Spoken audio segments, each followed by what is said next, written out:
we are live. Welcome back, ladies and gentlemen. I'm one of your co-hosts, Blake Ruffino, joined by my counterpart, Joe DeLeone. Good morning, good sir. How are you? Blake, the Texas fans, they did not want to listen. They didn't want to listen, and I don't want to get ahead. Most of the national media didn't want to listen. I don't want to get ahead of ourselves before we get into that recap. But, man, a lot of the stuff that we talked about in our preview came to fruition. All I'm saying, Texas fans, you guys can't get this ahead of yourself before you've played a real SEC opponent. Total come up in general. Just a real opponent in general. Because if we want to get down to brass tacks, I could make the argument that Michigan was the best team that they had played to date. Now, look, you posted something on our Instagram channel that went stupid about me coming out and saying, which I'm just going to throw it what it is, kind of going a little bit viral to some extent because so 32,000 views. So yeah, the classifies is so just viral. on one platform. On Facebook, it got up like 9, 10, 11. So whatever it was. All I am saying is, and what I said last week and what we talked about last week, coming into this one, could you run the football?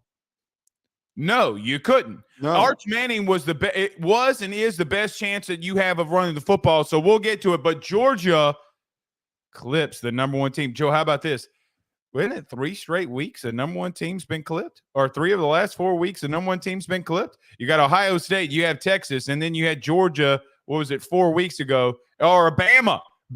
Yeah. So 4 of the last 3 weeks. No, 4 out of 4. Joe, the last month, the number one team has gone down. This is the most 2007 thing I've ever seen in my life. By the way, the national title that year. Oh, that's not happening. We're not playing that game. We're not playing that game. There's no correlation for how that's going to work other than I'm just saying. Who won it? Can you remind me? I don't know. My history. I wasn't very coherent in 2007 because I was a child. Yeah, you were probably like 3. But nevertheless, we'll talk about Georgia versus Texas. Joe, I want to open up with this. First off, okay, we're going to have a lot of games we got to talk about, but this has got to be mentioned and addressed to start off the show. How in the world do you call pass interference on the field and then you overturn it? And is it because that fans are throwing stuff on the field? Did you have time to overturn it? Now, the right call was made. The overturn is the correct call, okay? But I think Kirby Smart was 1,000% correct. Oh, so we can throw a temper tantrum and throw crap on the field and then get our way. That is by far the worst call I've ever seen in the last decade. I agree with what you just said there, and there's 100% truth to that being the correct call. It was bad decision on their part to not or to throw the flag for DPI. If anything, they should have called it OPI. But they created what is going to be a very messy precedent. And Kirby mentioned this. A lot of people in the media mentioned this. Ross Dellinger even tweeted that media members had requested a response from SEC officiating and their thoughts on the situation. I think that now going forward, the only way that the SEC can prevent something this serious from happening again, throwing shit on the field in order to buy time to force an officiating crew to rethink a controversial call like that, you have to give serious penalties to the home team if that happens again. I hate that a game can now be swayed by this. Not again. They need to do it now. Why? Are you saying give a penalty, like fine Texas? Yeah, give a penalty. Yeah, I think that's true. They should. I'm saying in-game penalty, like a 15-game in-game penalty. But you're right. They should fine Texas. They 1,000% should. Well, because they threw stuff on the field, they should have remained. It should have remained Georgia football. Okay, and listen, that is absolutely classless. Okay, I'm not saying the Texas fan base is classless, but the student section that was doing the action behind it is absolutely classless. Now, listen, you had I don't want to say full cans of beer being thrown, but Joe, if that gets hit at the speed and velocity that it's being thrown at going to the ground, if that hits somebody, forget the players. If that hits a cheerleader, if that hits a cameraman, if that hits a reporter on the sidelines, that is dangerous, absolutely dangerous. And listen, I think Bill King is going to have on Johnny Crawford, who was the head of SEC officiating for so many years. I would tune into our good friend Bill King's show tomorrow morning. But man, I've just never in my life seen anything so crazy. No, insane. It is what it is. By the way, our good friend TJ Pittenger said that we should break down Florida State and Duke. I don't know if we have time today to break down Florida State. I'd rather get hit in the head with a brick, which is what it felt like trying to watch that game. I put that game on and I was like, nope. There's got to be a documentary about how bad this has turned.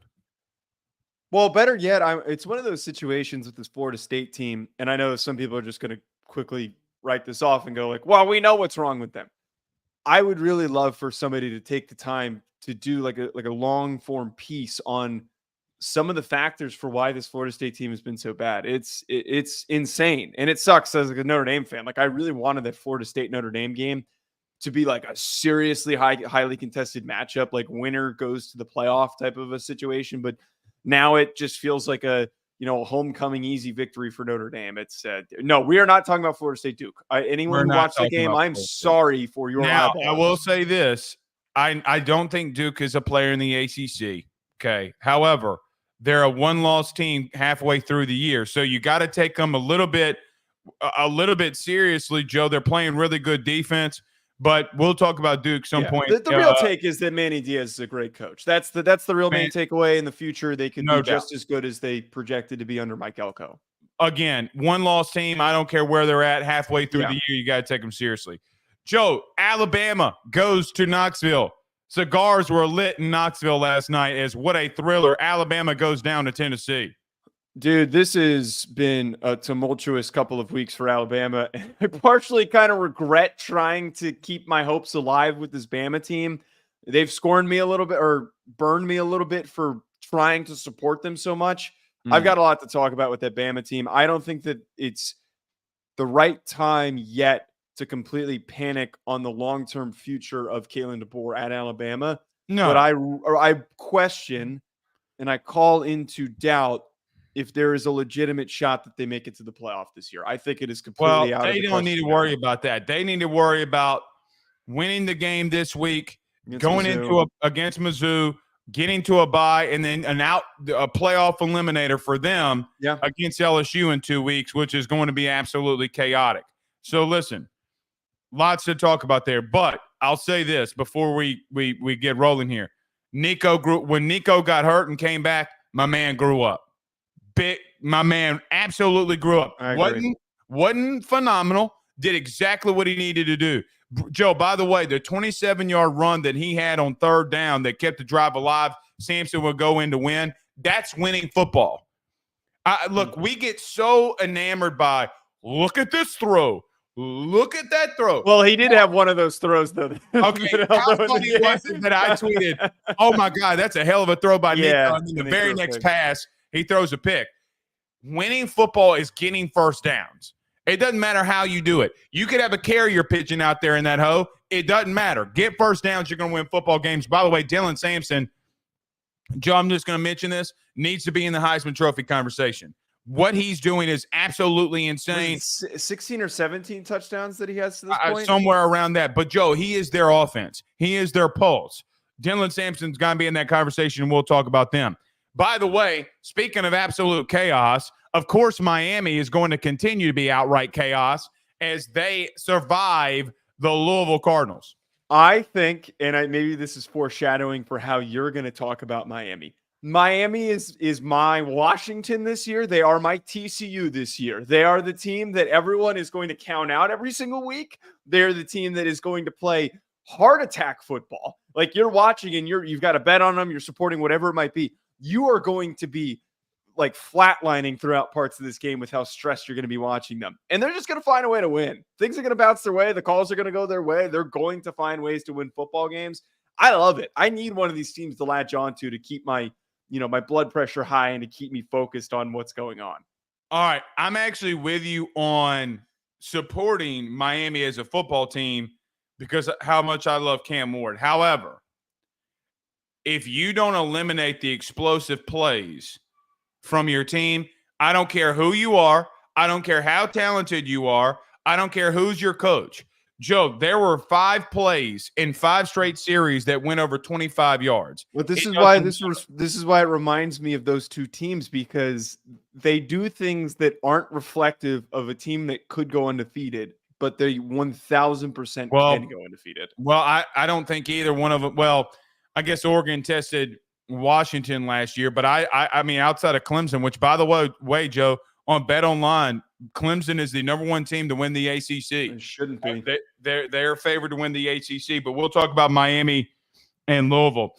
Joe, LSU goes over to Fayetteville, wins the Golden Boot, something that we got to monitor. I mean, look, there was a lot of change at LSU this year defensively, and my God, has it started to work as they dominate Arkansas, winning 34-10. Yeah, I've got a bit of a benign take that's going to sound like a shot that I'm going to save for that segment. Here we go.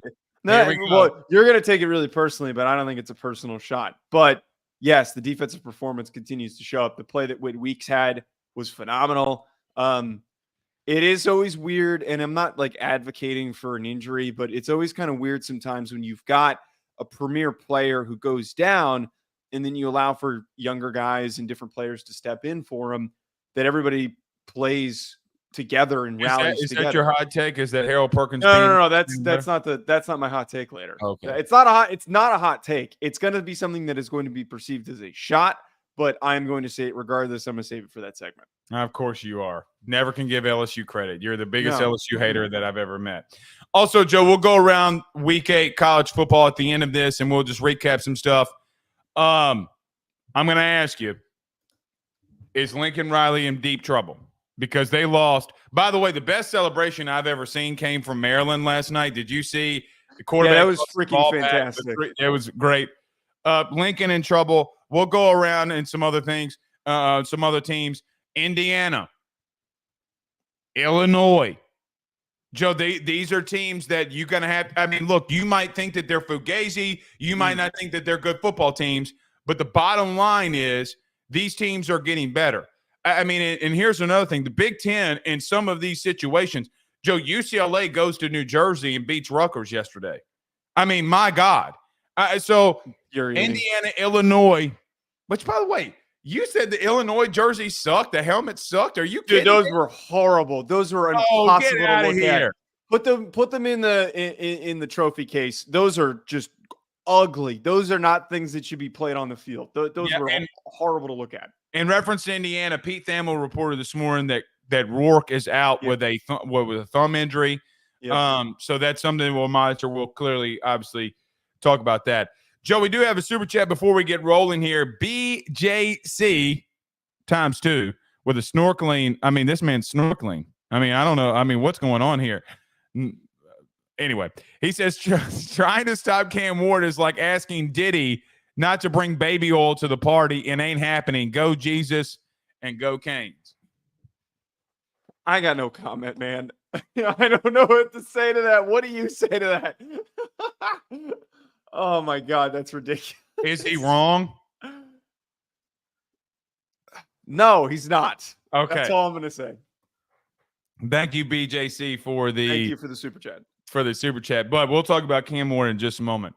Let's get to it. Everybody do us a favor. Hit the like and share. If you're on Facebook, share to all those groups, all those social media pages. You're watching us, listening to us on YouTube. Like, subscribe, notification bell, wherever you listen to podcasts.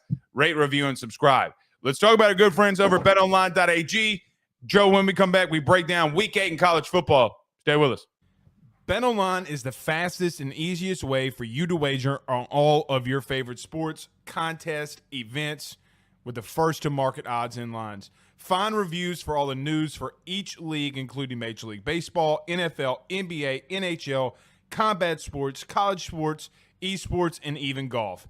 BetOnline continues to be the top online resource for all of your sports information for live in-game betting, props, and futures. Head on over to BetOnline today and use your mobile device to join and make your first sports bet. Use our promo code BELIEVE50, that's BELIEVE50, BLEAV 50, to receive your 50% off welcome bonus on your first deposit. That's betonline.ag, betonline.ag.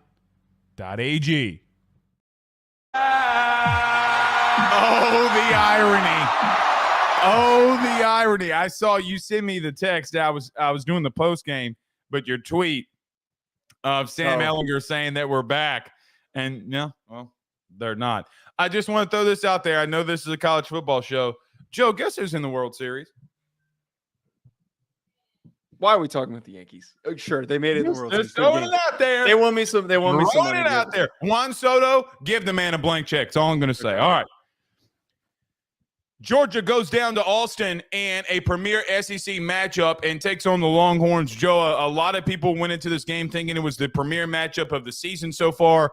And, man, the game, the way the tosses and turns, the interceptions, the turnovers, the great play by both defenses, if you want to look at it with all of those turnovers, happen here. But Georgia goes down to Austin and beats Texas 30-15. We have another number one team falling. Your thoughts on the game? I have plenty to discuss on the on-field play for both these squads, Blake, but one thing I think is the most important. And this is something that is just so blatantly clear. Don't find a way to galvanize Georgia and Kirby Smart. Why would we allow for Georgia, of all teams that are the kings of finding ways to be disenfranchised and motivated, to have a chip on their shoulder? And that's what they got coming into this game.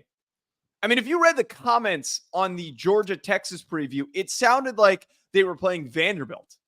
It sounded like they were playing some overhyped, bloated Georgia team that couldn't do anything. And they reminded us that they always step up to the plate in big matchups. Mm-hmm. Their defensive line specifically, their run game played much better, but their defensive line specifically stepped up to the plate and dominated in this game. I know we're going to talk about Georgia, or Texas rather, but Blake, they always find ways to win when their backs are up against the wall. There was no way in my eyes, like we said in the preview, that Kirby Smart and Georgia were going to falter after suffering a loss early in the season. They were going to realize their mistakes. They were going to realize how they can bounce back and not allow those to catch up to them in the future. And that's exactly what happened against Texas, that they were able to smother them and completely shut down their offense. Now, I want to say this, though. They produced a lot of situations that if they do against a more complete team than Texas, they will lose. Carson Beck, these turnovers are bad, Joe. Like, we got to mention that. The 3 turnovers are very bad. But to your point, to start off with Georgia here, look, we talked about the OPI call or the DPI call that got overturned earlier. I don't want to spend much time on it. They overcame a lot, and Kirby talked about that in his postgame, like, hey, man, we overcame a lot. These guys were resilient, and nobody picked us. He called out ESPN. He called out his former boss, Nick Saban. Hey, none of you believed us. Now, both of us believed them. We picked them to win the game. Key thing that you said, Jalen Walker and Mikael Williams went off. 5 total sacks between the two of them. Joe, you had a total of 6 tackles for a loss for the both of them. Look, Jalen Walker went off. He had 8 tackles, 3 sacks, 3 tackles for loss. That D-line, who at many times would only rush 4 in critical situations, Joe, they got home. We thought all week, or most people thought all week, that Texas offensive line was better than what they were. Kelvin Banks got abused. Let's call it what it is. And not only did he get abused, but Joe, even when I thought he had good pass sets, even though when I thought he did some good things, Quinn did not make good decisions, and Quinn held on to the football too long. But let me start off with this. How many times do I got to run out here after a Texas game and say that I don't think Quinn Ewers is as good as everybody paints him out to be? I think he is an average quarterback. I think he has some traits with him. I think he's got a good arm. But I've been saying this on this show for 3 years. He is not a quarterback that can lead you and make the plays that you need against a defense like this. Joe, the turnovers were abysmal. The sacks were abysmal, and it's why he got benched. I understand that Arch Manning is behind him. I get all that, and Arch is going to be a really good quarterback. And Arch probably gives you the best chance to win. Quinn massively messed up in crucial situations. I know that they came back in the second half and made it somewhat of a game. But, Joe, they were 2 of 15 on third down. And when I look at them, a lot of those situations were Quinn misreading things and not making right decisions. This is what I talked about last week and what we talked about last week about Texas. I didn't think that there was a team that they had played that could test Quinn or test this team with all these new things that are going on. Joe, we talked about their running game. Okay, it's one thing when you run against Mississippi State. It's another thing when you run against Oklahoma, who can't score. But you got to be efficient in a lot of things that you do. Joe, let's look at this. In the running game for Texas, Joe, they could get nothing going. They had 29 rushing yards on 27 attempts. 29 rushing yards.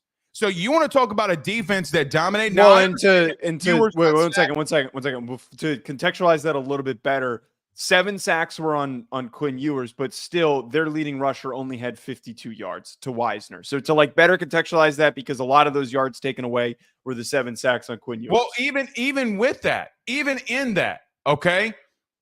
Well, Arch got sacked once. Okay, I mean you remember, but yeah. He was meaning Arch. Their running game, they suffocated them. As you put earlier, brilliantly, they suffocated them. DBs played a lot better too.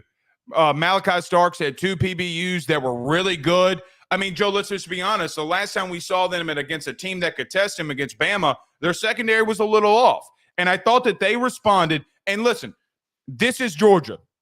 Look, the turnovers got to stop. They're not complete yet. And, Joe, if they can eliminate some things offensively, specifically the turnovers, Joe, this team is still a really good football team.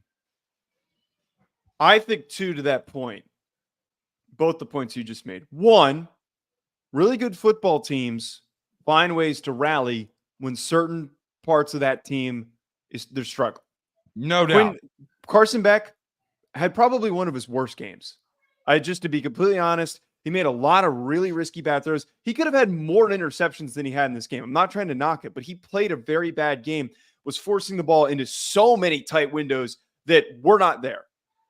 But what showed up, despite him having one of his worst games, is his team, and more specifically his pass rush, who had 7 sacks, 10 tackles for loss, to say, Carson, we got you, man. We got you. We got your back. Really interrupt you. Did you see when he came over to the sideline what was happening? Did you see the interaction? So his second pick, Jalen Walker comes up to him, grabs him, and says something to him. And I'm thinking in my mind, he's like, oh, what did he just say to him? I'm assuming hey, brush it off. By the way, Jalen had a sack the very next series. Yeah. So to rudely interrupt you, Joe, you are 1,000% spot on that when they made bad mistakes defensively, Mikael Williams with 2 sacks, Jalen Walker, who by the way, dude, that kid is a beast. That kid is. I'm a big fan of him in the draft world. I think that kid is a riser and he's building some steam. He played himself maybe into the. He put arguably the second best tackle. You talked about the draft. He arguably put Kevin Banks on skates. Joe, he would hit him with, and listen, Banks is more of a mauler of a left tackle. He's more Proctor than he is Campbell in a lot of different ways. Joe, the way that he would move Banks's hands off of him was a technical clinic of how to do things. But, Joe, I got to say one thing about this Georgia team, too. Well, can I finish what I was talking about? Oh, sorry. My bad. No, you're good. You mentioned the secondary, though, and the big reason why they lost to Alabama, Blake, was because their secondary did not play well. They got cooked by Ryan Williams. They gave up a ton of big plays. That was what allowed Alabama to separate so much in the first half. They dominated. You talk about Malachi Starks having just a really brilliant performance with some of the PBUs that he had in this game. Your outside corners played arguably their best game. They gave up a couple shots, but they were pretty locked down. There were plenty of idiots. Yeah, well, that's more important. You've got all these athletes. If you come down and you tackle and you don't allow anything after the catch, this Texas team cannot succeed to the degree that we know. I saw idiots this week saying that this Georgia team was good, but they weren't great. BS. You clearly haven't been watching the games if you think that that's the case with this Georgia squad. They played a bad game against Alabama, and the most important part is that what I said at the beginning. Georgia is motivated and well-coached enough that when a position group plays bad in a game, they're going to bust their ass in the coming weeks to get better and get ready for the next upcoming big opponent that they have on the schedule. And that's exactly what the secondary did. Well, they were tested. unlike Texas, and they got into this situation. Joe, think about this. I was thinking about this going into halftime. Boy, I wonder what Kirby says in reference to, like, hey, remember when you were down against Bama? And remember when you came storming back to take a lead? Don't let that happen again. Yeah. Like, you end it. But I'll say this. In reference to Carson Beck, the turnovers have got to be eliminated. Joe, they're going to lose another football game in the regular season if he keeps turning the football over. I mean, look, are some of them like anticipatory throws that the guy's not there? Fine. But the hitch, the one that got overturned, the interception that was a PI, wasn't a PI. Joe, let's call it what it is. That's a bad throw. It's a very bad throw. That's got to stop. But, man, the player of the game to me offensively is Trevor Etienne. 22 touches, 110 yards, and 3 touchdowns. I thought was, Joe, not even – I didn't talk about the rushing because I went touches because a couple of the passes that he caught, okay, were extensions of the running game. That young man played a phenomenal thing. Joe, think about this. The 2 catches that he had both went for first downs on third down critical situations. They kept the chains moving. Being simple sometimes wins football games. And listen, them leaning on him. Joe, we didn't say this, but we kind of hinted at it in the preview of this game. You got to give that man 20 touches a game. He can continue to be really good for you. Well, more than that. And that's the thing here. The one thing that irked me with Georgia, and if there was like a negative to pull from this game outside of the turnovers for Carson Beck, why does Mike Bobo hate running the football? Like, seriously, there were times in the third quarter, beginning of the fourth quarter, I tweeted this out. I think there were 10 minutes left in the game. There was the one drive, and I don't remember the exact timing of it, where they got the ball back, and they only took like 36 seconds off the clock. I don't get it with Bobo. Yesterday was a perfect example, Blake, of why they can run the ball. They can run the ball when they try to. The injuries at offensive line at Tate Ratledge. One second, let me just finish. The injury to Tate Ratledge has not taken away from the run game, I think, as much as some people believe that it did. They can run the ball more. This offense was great last year because they ran the ball effectively, and they need to keep leaning on it. Pause. I get what you're saying. However, Joe, they're playing 8, 9 yards off of the receivers. They're playing off. Okay, because they're getting baited into doing it. Hold on. If Carson Beck can't take a 2-step hitch, fire a hitch route, and get it complete, Joe, there comes a part where I agree with what you're saying. Okay, there also comes a part if I'm Kirby Smart and there's a DB in Texas that's 8 yards off of my receiver, I got to be able to make that throw. And, Joe, the interception that he threw, that PI, no PI, whatever it is, Joe, that's a simple one-on-one off coverage. You got to complete that hitch. Let's just be real with that.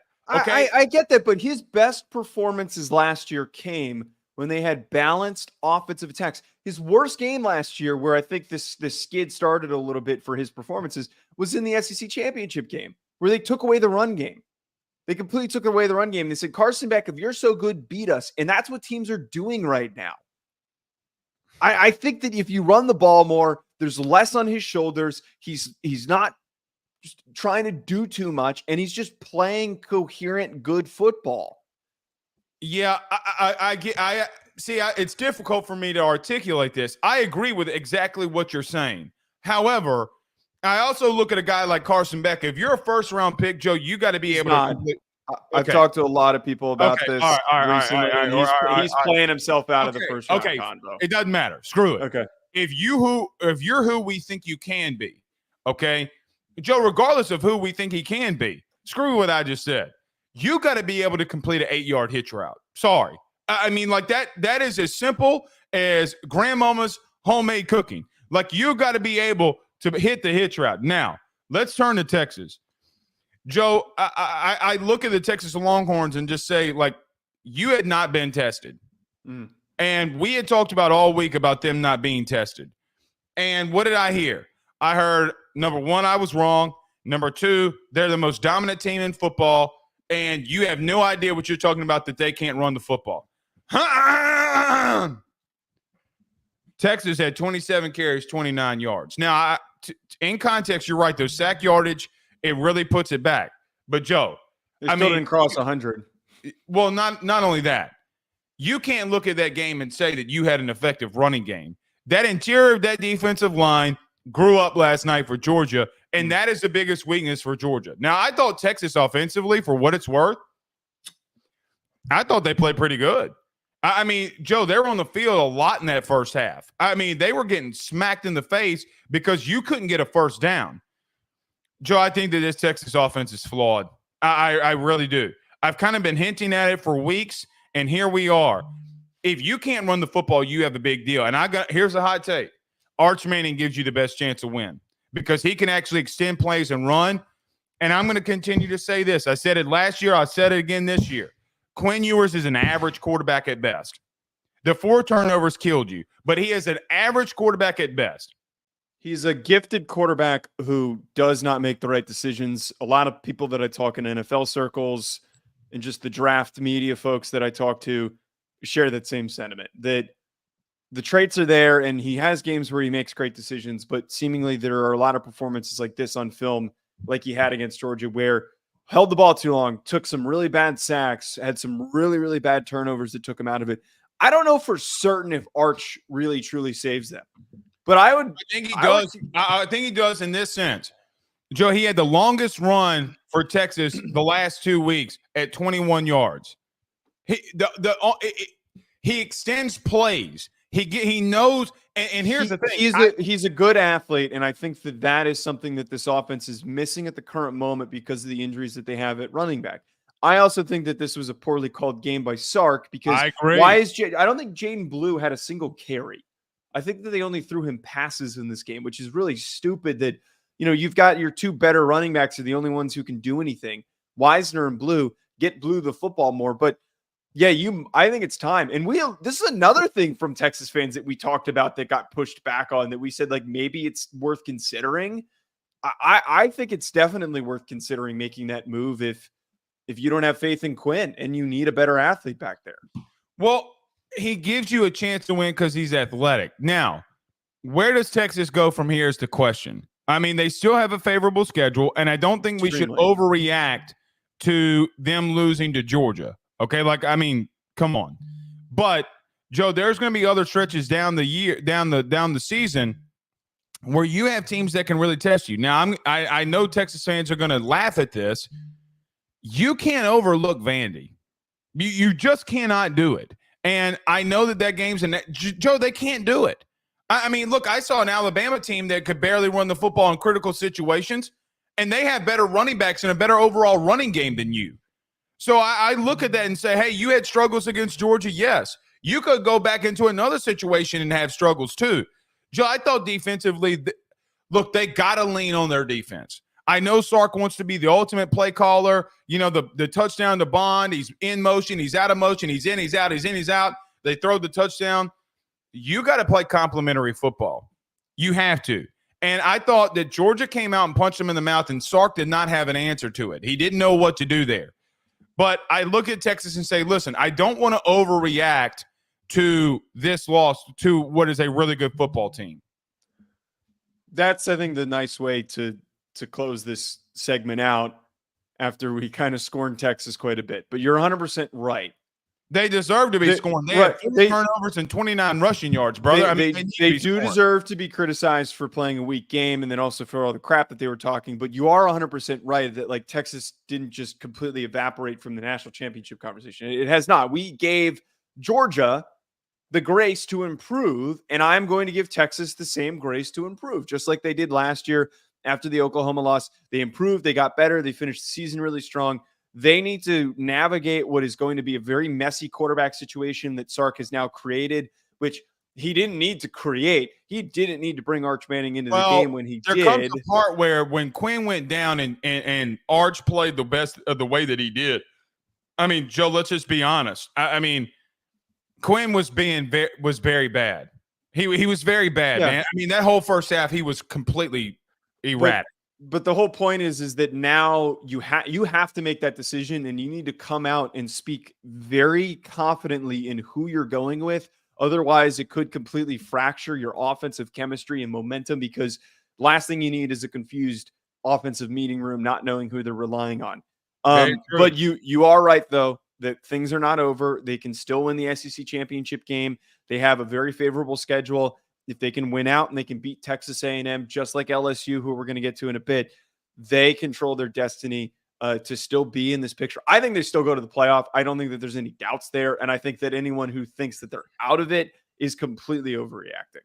Yeah, they have a favorable schedule, and they're more talented than a lot of the teams that they face down the stretch here. Maybe A&M would be the only one that maybe would test them. I don't know. I'd have to go back and look at it. I would think that they could, but yeah. Let's get I mean, you don't overreact. You overreacted to Georgia. Don't overreact to Texas. All right, let's get to Tennessee and Bama. Joy, thriller in Knoxville yesterday. Cigars were lit in Knoxville as the Tennessee Volunteers overcome the Alabama Crimson Tide 24-17. Let me stop right here because I know Tennessee fans, and we're going to start off with Tennessee here. Mm-hmm. Joe, if I would have told you 4 years ago that Tennessee and Alabama would trade punches and that Josh Heupel would be 2-2 against Alabama, you'd probably call me crazy. But, man, what a game. Tennessee overcomes Alabama and gives them their second loss. Your thoughts on the game? Biggest thing that stood out to me is the front seven for Tennessee played up to the expectation that we were expecting that they could do to completely dominate and win football games. 12 quarterback hurries, 3 sacks. They also forced 2 interceptions, which was partially Jalen Milroe's decision-making. Jermon McCoy, I'm a big fan of as a draft prospect for the future, not this upcoming draft. Made a fantastic play on a bad throw. And then they also had 6 tackles for loss. This team has the ability, if they play defensively like this and they don't show as much weakness like they did against Arkansas, to build momentum to confirm themselves a playoff spot. They have a very, very light schedule as well, just like this Texas team. If they can finish 10-2, maybe even 11-1, they will be in that picture. But I think one thing, and we have to give credit, this is part of the roller coaster of starting a young quarterback. We were at times critical, but in a fair degree and a fair scope of Nico's performance, because it felt like his confidence was starting to drift away. And that same lack of confidence showed up in the first half. Misfiring on wide open deep balls that would have cracked the game wide open. But you mentioned how he got hurt. He goes out of the game, and sometimes it's one of those things where sometimes you just need a good hit to wake yourself up. That's kind of maybe what it was. He made a big play as a runner, which they need to start to incorporate more. But it felt like in that fourth quarter, he was starting to regain his confidence. And if he can build and build and build, and Heupel can build off of that in the upcoming weeks, this Tennessee team can return to some of the hype that we had for them early on in the season. So you talked about the D-line. Let's start with there. James Pierce finally showed up with a sack and a half. And, he came off the edge on one of them. I think people thought that he was maybe offsides, but it looked like he just timed the snap really well and got the sack. But, Joe, you're right on this. Look, man, teams that can play really good defensively and have really good front sevens and that can run the football are going to be tough to beat. And when I look at defense, Joe, when we talked about the preview of Tennessee coming into the year, what was our conversation? Like, hey, man, we know that everybody wants to talk about them offensively. Nico, high-flying offense with Josh Heupel, the running game with Dylan Sampson. What did you and I talk about for like 20 minutes on the show? It was that we thought that their front seven defensively was one of the more underrated teams or units in the SEC, and it showed. Look, James Pierce, everybody's like, where is he? I mean, is he the best edge rusher in the game? Where has he been? He's been absent. Well, Joe, he gotten favorable one-on-one situations and dominated. The sacks that he had and the times that he had them in were very critical. The running game, that front seven, Alabama had 34 rushes for 75 yards. Joe, they dominated in the running game. Literally were getting off the field on third down. But to your point, okay, when they needed Nico, he finally grew up. The run, I thought, Joe, the run that he had for 20-something yards, 27 I think it was, the long run that he had on third down, I was screaming at my TV saying, yes, run that thing, Nico, run that thing. You know why, Joe? Because teams are backing off of him. And when they go man coverage, which is what Alabama did a lot, and you run it with their backs turned, you're going to get a lot of yards. When he got hit, he came back. Joe, he had a big pass down the field. He had multiple passes to Brew McCoy, a couple of the slants right on the money. They kept nickel and diming him in the passing game. But, Joe, I got to say this, man. My God, I know a lot of people have talked about that offensive line and how they've been bad in moments. Dylan Sampson in that running game messed Bama up. They punched him in the mouth over and over and over and over again. And here's a hot take for you. Dylan Sampson's got to be in the Heisman Trophy conversation. What he has done to lead this offense when they have had difficulties and woes does not miss upon me. 26 carries, 139 yards, 2 touchdowns. My man, the run that he had, the one that he busted outside, I was like, oh, he's going to get tackled. My man, he's got speed. He's got power. He's got vision. The little spin move he hit in the hole, I'm like, whoop, whoop, like Chris Berman on Sunday Night Football. Joe, they are built like a championship team. I don't say that lightly.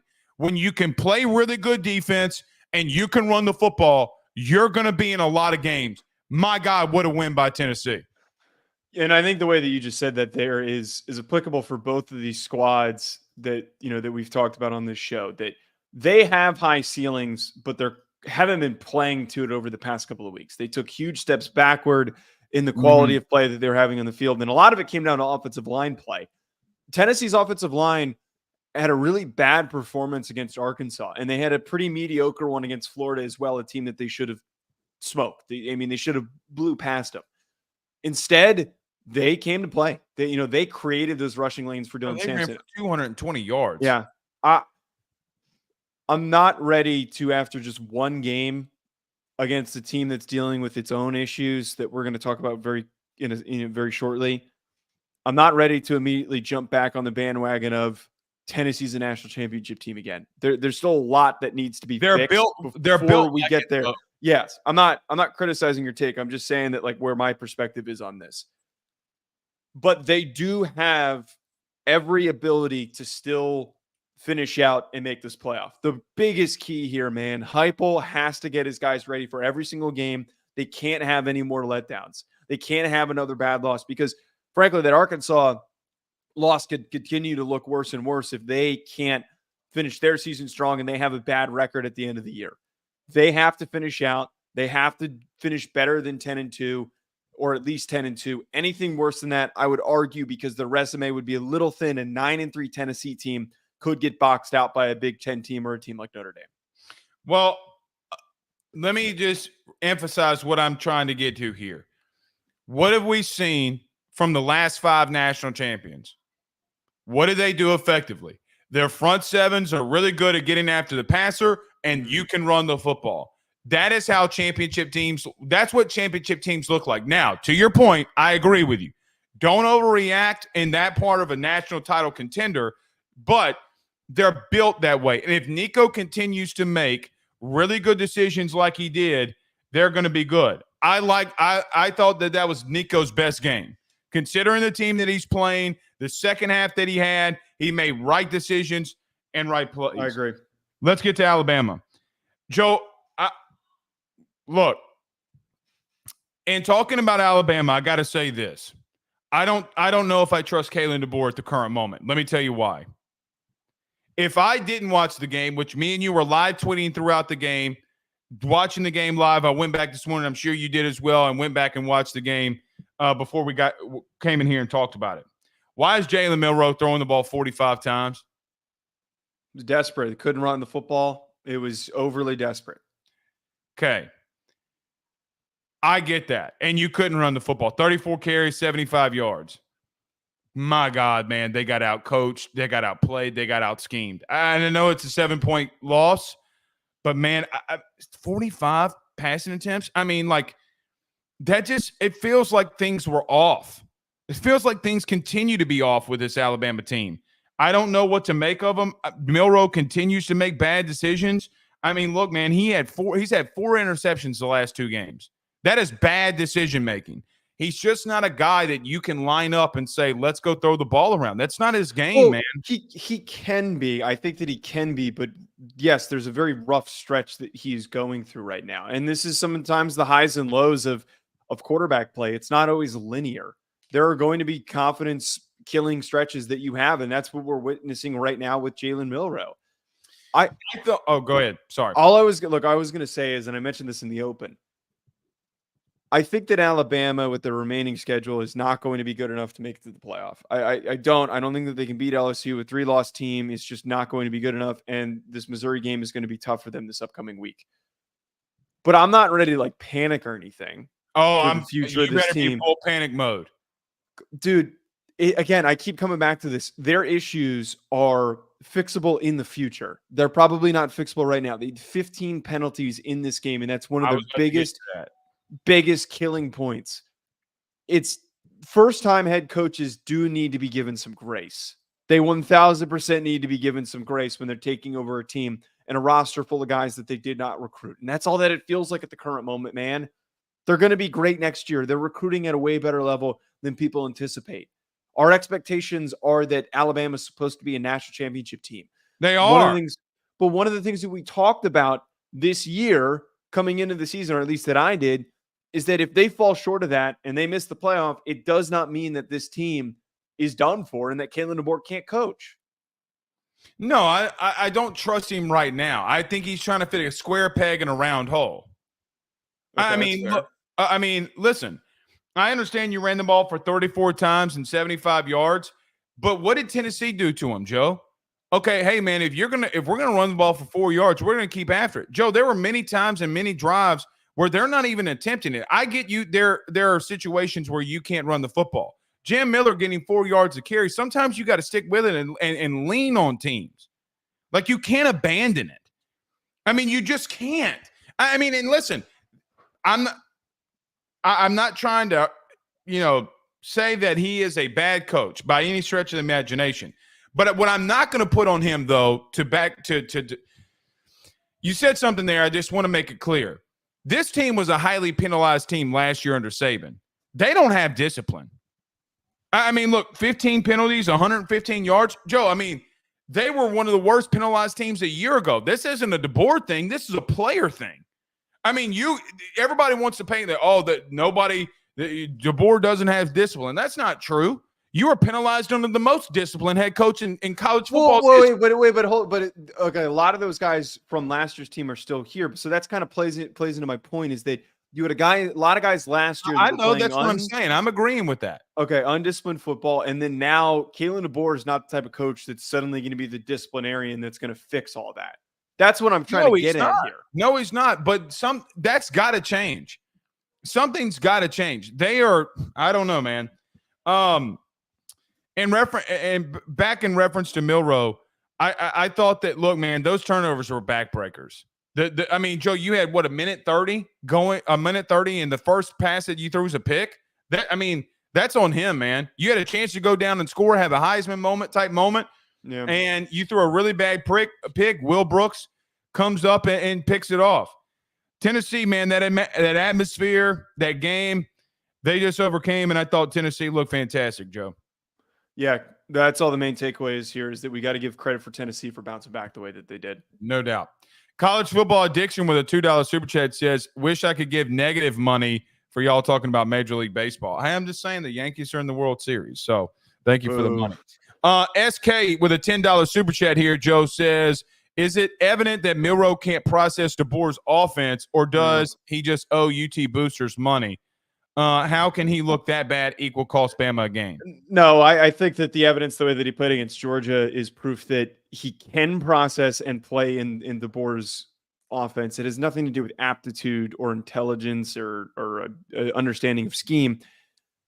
A lot of it has to go on Kalen DeBoer. You just mentioned like 40 passing attempts is desperate and you're chasing like that. A lot of that comes down to DeBoer. No doubt. The problems go down to DeBoer. I do not put the blame on Milroe, and it feels like Milroe is going to unfairly get criticism because he didn't play well. Joe, I don't think it's unfair. It's not unfair, but what I was going to say is that It's the perfect mix of DeBoer not coaching well in games at the current moment and Jalen Miller not playing well, so everything is accentuated. That last drive, Joe, they had a chance to go down and score, and he misses a bad throw. That's not on DeBoer. That's on Jalen Milroe. All right.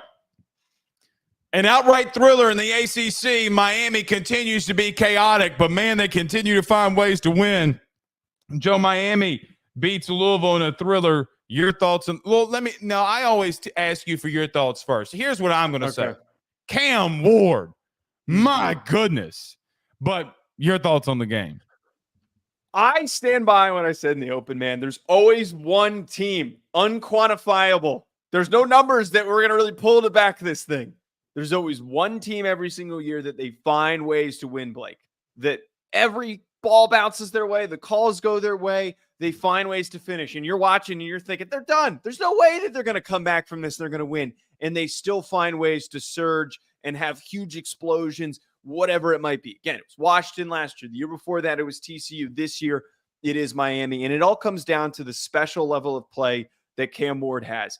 I mentioned earlier that when you have a player or a position group that's not playing well in reference to Georgia, how does the rest of the team step up? The inverse of this, when you have a special player that other parts of the team aren't playing as good as they could, which was Miami's secondary, you have the ability for him to just take over the football game. Cam Ward played his best game, didn't have any turnovers, as I alluded to in the preview. I didn't think that Louisville's defense had shown enough success at turning opposing quarterbacks over or generating enough sacks, and he played phenomenally. He had time to operate.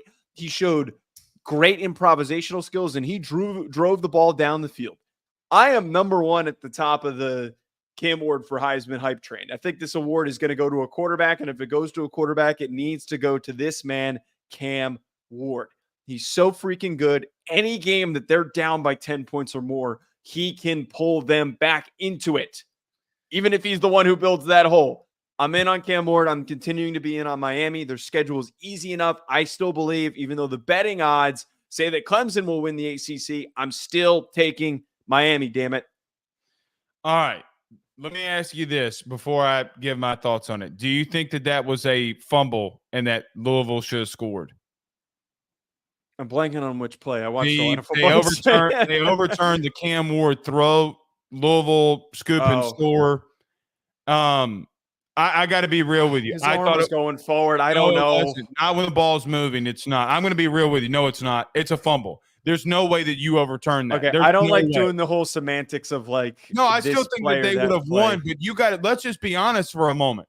The ball is coming out before his arm is completely moving forward. That's a fumble. Okay, I don't care what anybody. Miami fans are going to be here pissed off. Man, they are the TCU in Washington. You're finding ways to hate on them. It's a fumble. Well, it's not my fault. I mean, let's go through it. Now, let me just say this. Cam Ward and offensively, they are a juggernaut. Now, Shannon is somebody that I know. He's got to continue to run the football. Damian Martinez only getting 12 carries is lunacy. Absolute lunacy. Him having 7 yards a carry, what are we doing? Slow the game down.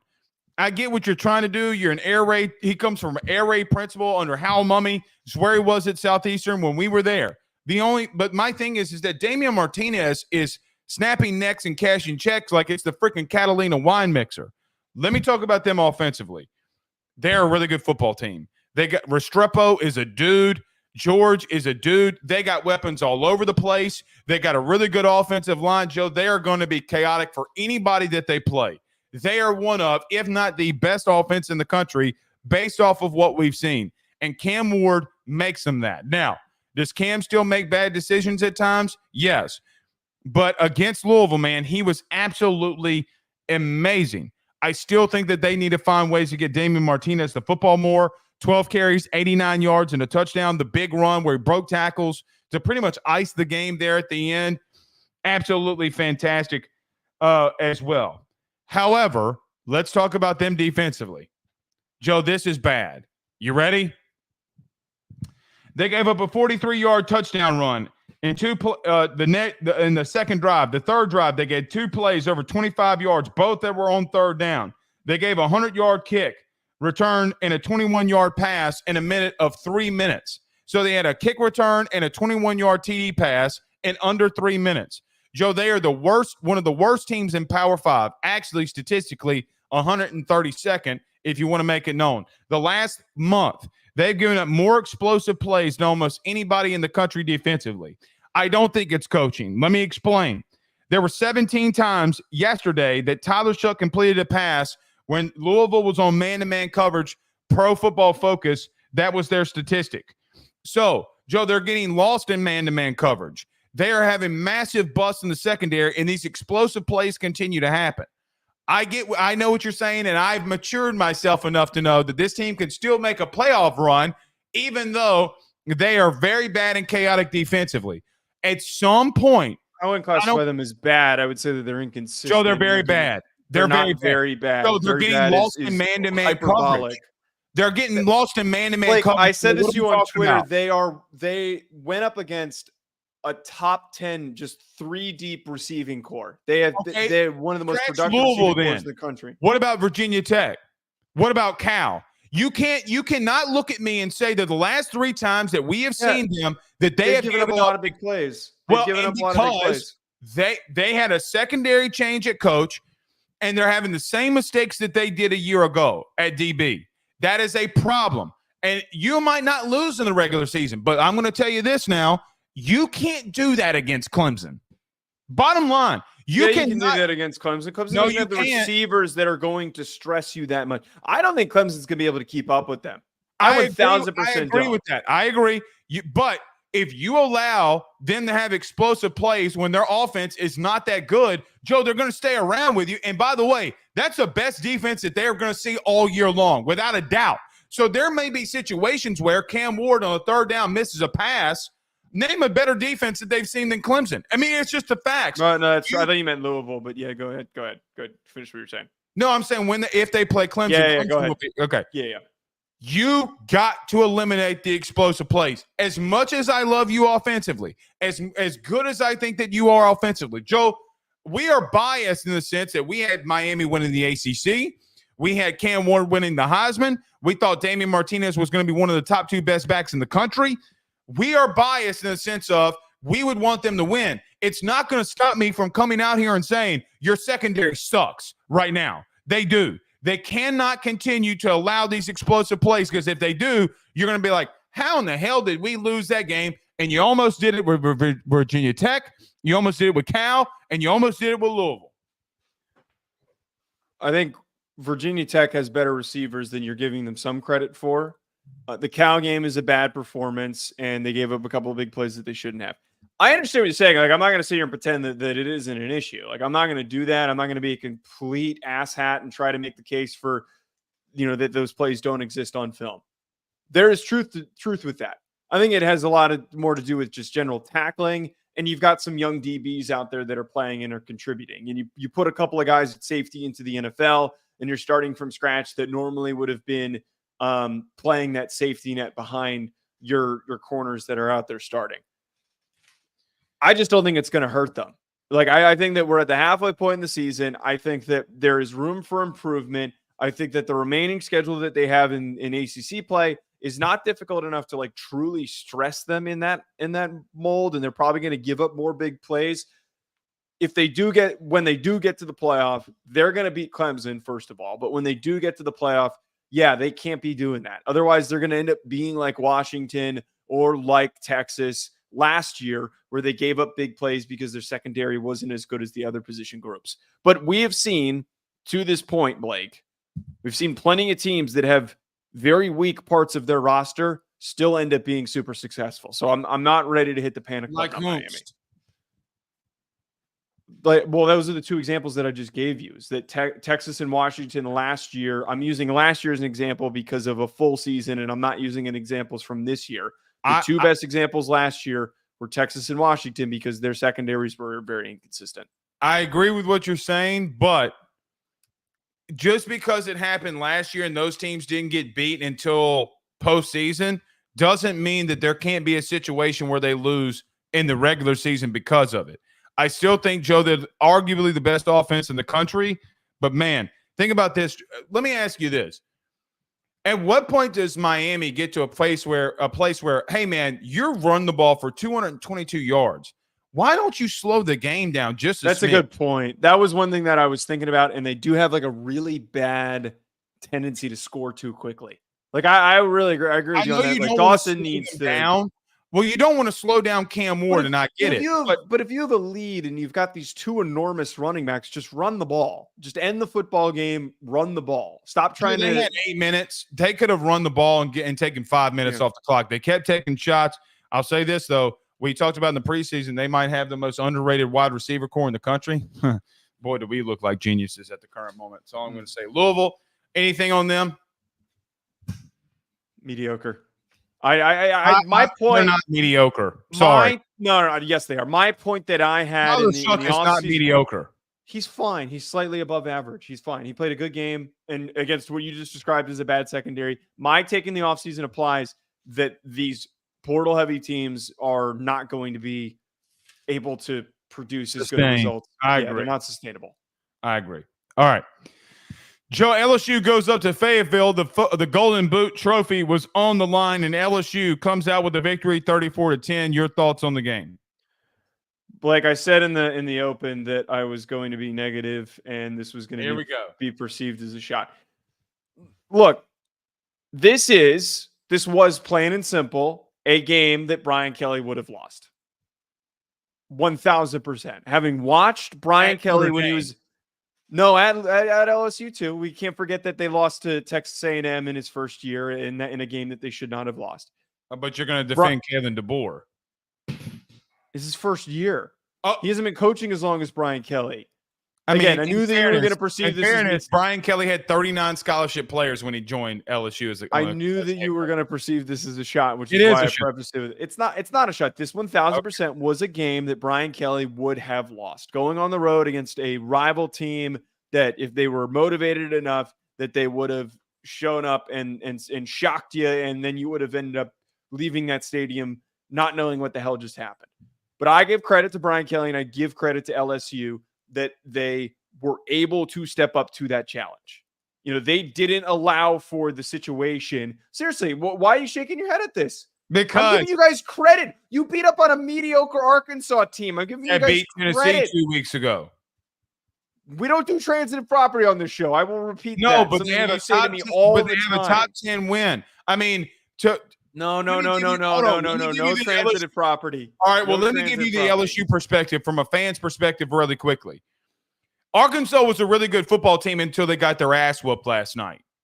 They were a solid football team until they got their ass whooped last night. And the LSU fan looks at it and says, hey, from a national media perspective, you have people that are now running out there and saying, oh, Arkansas is exactly who we thought they were. Who is it? Because I know that every single one of you, I made a list, every single one of, hold on, please let me finish. I sounded like Trump right there and with a finger. Hold on, stop, pause. Okay. There were multiple people that cover this conference, national people that we respect that picked LSU to lose in this game. And quite honestly, Brian Kelly went full Notre Dame. Time of possession, 38 minutes.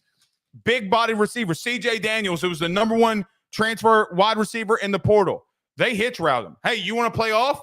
Garrett Nussmeier, we're going to throw these hitches. We're going to methodically move it. And, Joe, they shot themselves in the foot. The penalties with the false starts, awful. This should have been an outright blowout, but they still find ways to win. And I got to say something. I got very much criticized by you on this show for saying that Blake Baker was going to be in the contention of the Broyles Award. Joe, no team. Stop. Joe, hold on. Many better coordinators that deserve to win that. Okay. How about this then? No coach from year to date has jumped more spots than LSU did defensively. This time a year ago, they were 128th in the country in total defense. Now they're right at 51, 52. They're tied at 51. What they've done defensively post Harold Perkins has been insane. They're top 3 in the country in sacks. They're top 3 in the country in rush defense over the last 4 weeks. They're one of the best teams that have it great. And by the way, they're one of the best teams in time of possession. Whether you want to like it or not, they are starting to dominate in some specific defensive areas. Joe, there's only one team in the country that has gone back-to-back weeks that has faced statistically 2 top 10 offenses. You want to know who it is? It's LSU. Ole Miss was number 2 in the country when the time that they played LSU in total offense. Coming into it, Arkansas was 8th. So I don't want to hear that all of a sudden a solid team, well, man, Arkansas beat Tennessee last week. Now all of a sudden LSU claps them cheeks up and down the field. Okay. No, but first of all, not many people were. It's just, you guys beat Arkansas. Congrats. That's it. We didn't lose to NIU either. You look, and also, and this is something that for some reason on this show you've tried. We're not talking about Notre Dame. Stop doing this when we're talking about LSU. We're not talking about Notre Dame. Notre Dame wasn't brought up. You brought it up. You said this was a game that Brian Kelly would have lost. Because we're talking about Brian Kelly. I said it's a game that he would have lost in his career because you know who's the king of the letdown? It's Brian Kelly. He is the king Kalen of DeVore, that. but continue. No, it's Brian Kelly. I've seen it enough times. But Blake, the whole point that I'm trying to make here with this, and why a lot of people are suddenly moving the goalpost after the win, those people weren't moving the goalpost. The goalpost was already where it was. Arkansas upset Tennessee. Arkansas wasn't some rising team. And I said this on the show when you pushed back on it because you and a lot of other LSU folks wanted to create this narrative that that Arkansas was going to be a big. They beat a top 10 team. It's an upset, just like you tried to make this case that Kentucky was good and that South Carolina was good. I beg your pardon. You on this show and I shut it down after the Georgia Kentucky game. You tried to be like, we need to talk about Kentucky, and I said, no, we don't need to talk about Kentucky. They suck. Same thing with South Carolina. They suck. South Carolina just beat the dog shit out of Joe. That doesn't mean anything. Oklahoma's also a mess. There are such things as upsets in college football. Your record is not indicative of how good of a team you are. Just because you get to go to Atlanta and play Georgia Tech with a quarterback that's not there. This is too much work. You beat a good team that it was a rival. It's a good win. Opponent. Your team. It's a good win. Joe, there are multiple teams in the Big Ten and independent teams and ACC teams that have not played ranked opponents all year. They haven't played a team that has a top 10 win all year. We're not talking about those teams. We're talking about LSU at the current moment. And I said, it is a good win, but at the same time, it's not like it's a ranked win that you just had. Okay, fair. But there comes a part where if Arkansas would have won, what would we have said about them? They would have been 5-2. They got upset. That LSU got upset. No, Joe, they would have been clearly in the picture of the SEC race. You and I both know that if they upset LSU, which they weren't going to do, if they had upset LSU, just like you just said, record does not always indicate how good a team is. They wouldn't have legitimately been in the SEC chase. They would have been statistically and numerically, they would have been in the standings. But this is not this is an average to below average football team. And that's the team that showed up, that played one really good game against Tennessee.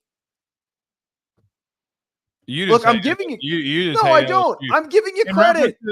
In reference to the game, I thought Whit Weeks started to emerge as one of the better defensive players in the SEC. Had a pass batted up in the air in the interception. Has had over 25 tackles the last 2 weeks. Joe, I just think from start to finish, they physically dominated. For once, LSU started fast. They started to find a little bit of a running game. Caden Durham, 21 carries, over 100 yards. Caleb Jackson, 5 carries, 30 yards. Look, man, I think that this team started to come together a little bit, and they're look, man, you win football games by taking the things the defense gives you, and that's what LSU did. And they went up. Joe, Arkansas was adjusted rate of time of possession, 3rd in the country in time and TOP. Mm-hmm. LSU had the ball for damn near 40 minutes. They physically dominated. And here's another thing: if those penalties and false starts don't happen, we're talking about we're probably talking about a 35 to 40 point victory for LSU. And so, again, I get what you're saying. I don't know if Arkansas is one of the premier matchups. LSU's got one this week in Texas A&M. Yeah. However, we have not seen LSU play a 4-quarter game. And by God, they came out there and dominated on both lines of scrimmage. Now, I'm going to say this, man. You can write this off, and me being very serious. Okay. Joe, defensively, I don't give a shit when anybody tells me. They're coming together. Bo Davis, one of the best defensive line coaches in the country. They're improving. Joe, their DB room, who's damn near the exact same, they're playing much better. I mean, look, I think I look at that unit from a year ago, Joe, who year to date was 125th in the country, to be in around the 50s. I mean, be 51st. I mean, Jesus Christ. I mean, Joe, that's insane. That's completely insane how much they've gotten better. Can that continue? And they got a massive matchup this week versus A&M. Any other thoughts on this game? No, LSU in the driver's seat right now. I mean, they and Tennessee and Georgia, I think A&M. all and A&M. Well, And depending Bama. on A&M, no, Bama's out of it. Depending on what happens with A&M this week, I think we're going to have a better idea of the picture for both the teams. SEC championship. Yeah, well, for both teams. I mean, and then you got a situation if Alabama wins this week, and then you got a bye week, and then LSU.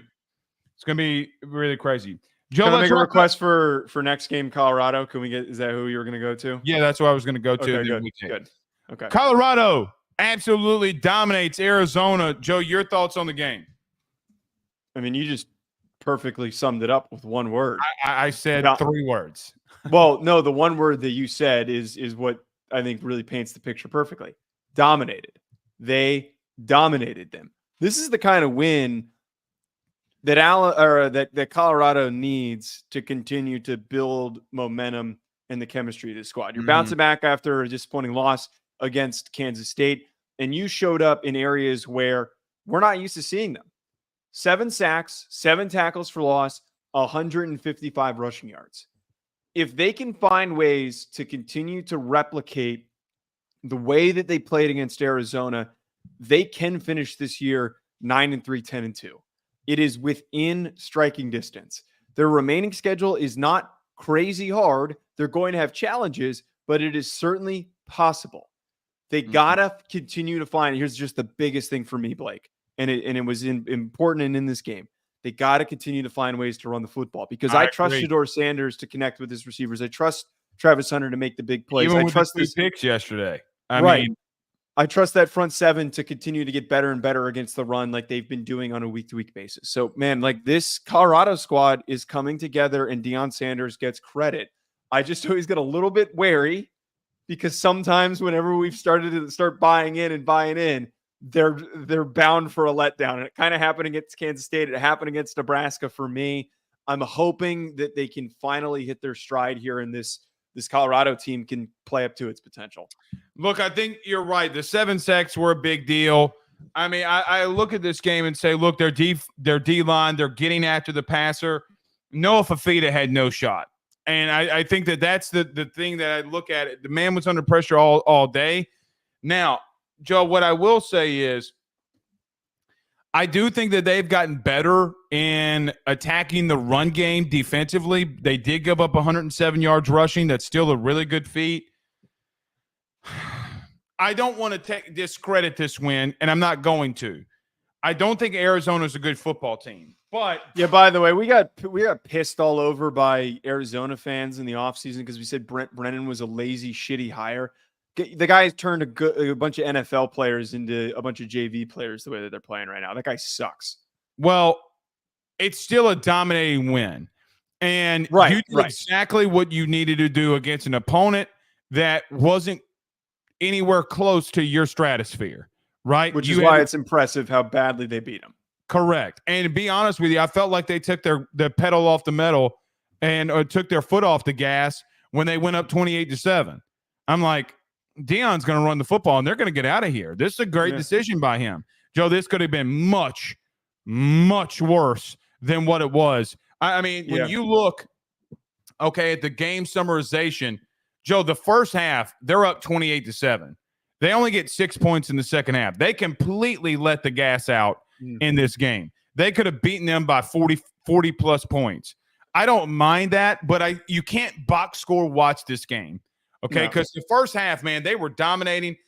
I do think Shedeur made a couple of bad decisions. That's why the 2 picks are there. Yeah, the 1 pick he threw like right into a linebacker's chest, which it was a little tough. Yeah, was really bad. But look, man, you're right. I mean, Colorado's sitting at 5-2. Joe, they're 3-1 in conference. I mean, they're squarely in the mix of this Big 12 title race. There's two player stats that I want to reference here. Tedero McMillan, who is supposed to be this huge, big name box out receiver, only goes 5 for 38. He got boxed out. Dude. Yeah, they clamped his ass. There was nothing that was going to happen there. So the secondary for Colorado steps up.